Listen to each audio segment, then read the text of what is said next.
Hi, my name is McKenna. I am an ecology and evolutionary biology major from Southern California. I'm also an outdoor leader trainer.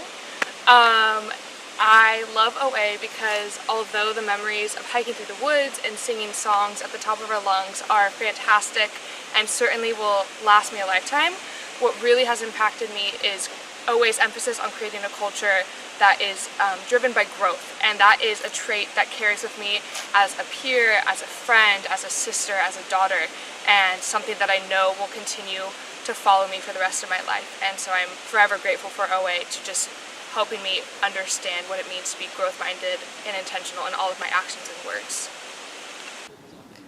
Hi, I'm Sarah. I'm a junior in the English department from Dublin, Ireland.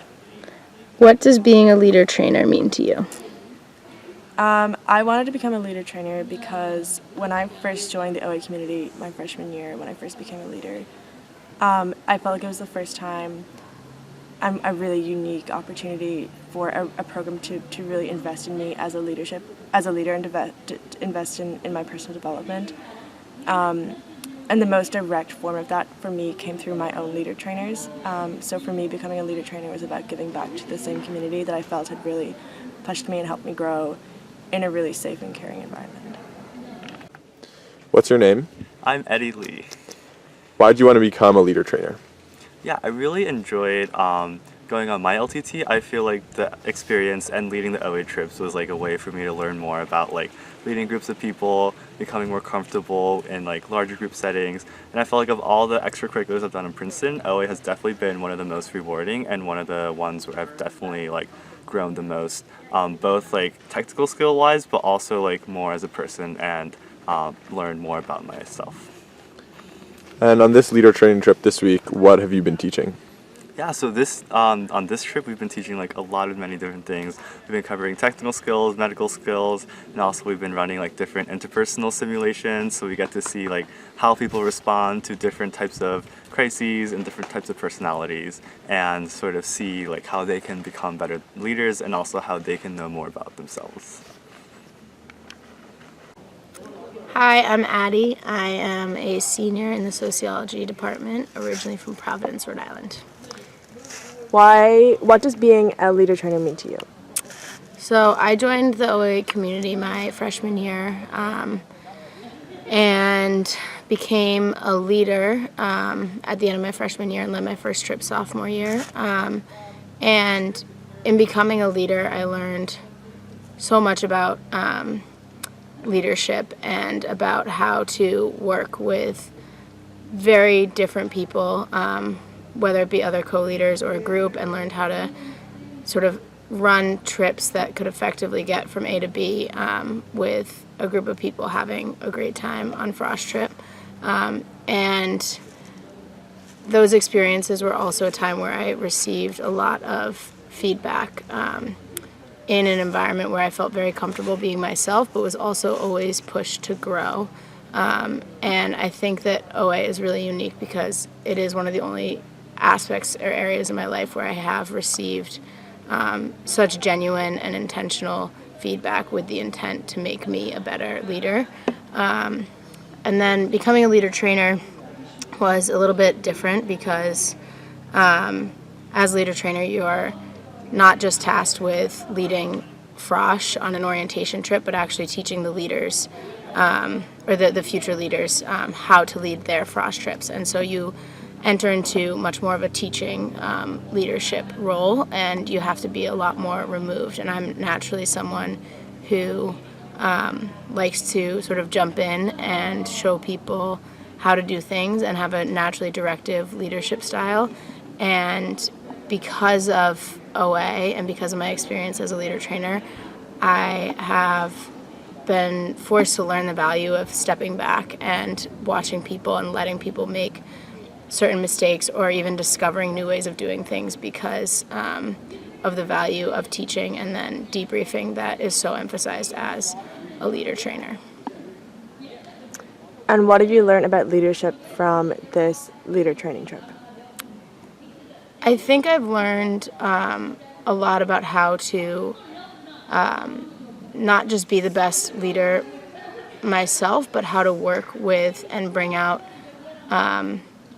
the best in the people who I've been that we've been working to train this week, and so especially when working with leaders who may have very different leadership styles from myself, I've learned a lot about how to adapt and harness those skills, even though they might not be my skills, and not try and the balance between not trying to mold leaders to become you, but recognizing that they need to develop into the best versions of their own leadership.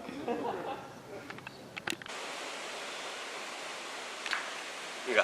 Hi, I'm Alex. I'm a senior and I'm also an LT. Always been really impactful over the course of my Princeton experience because it's introduced me to a lot of the ideas of intentionality, self-reflection, and like personal debriefing that I think are really applicable in a Princeton context. So even from when I was a freshman all the way through towards now my second LT and 3 frost trips later, I've really had so many opportunities to put these ideas in practice and experience how this OA framework impacts those around us and impacts the group dynamics of the people I've been so fortunate to be engaged with. On this LDT in particular, one thing I've been thinking about a lot and learning about a lot is the difference between leadership and personality, where there's a broad spectrum of leaders that you can be, and there's also a broad spectrum of personality that you can be.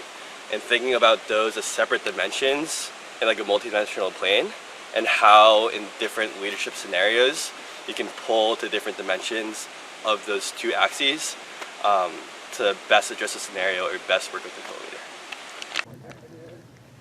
Okay, what's your name? Nathaniel Moses. And why did you want to become a leader trainer?